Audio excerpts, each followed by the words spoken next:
מתי הכניסה שלי תהיה מוכנה? ברגע שתחזיר את אח שלי הביתה. מה את עושה מכל דבר? סלט טורקי?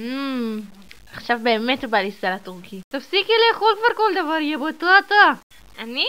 אני לא שמנה, זה הכימיקלים שמחדירים בי.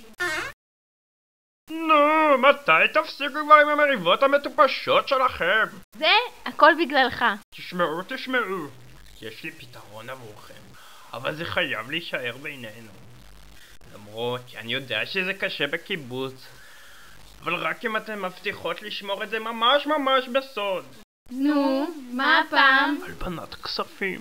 אוי, נו, עוד פעם אתה והשטויות שלך? הבעיה שלכם זה פשוט רעיון גאוני, אף אחד לא יכול לעלות עלינו. אני חושבת שצריך קצת לנקות אותו מהשטויות האלה.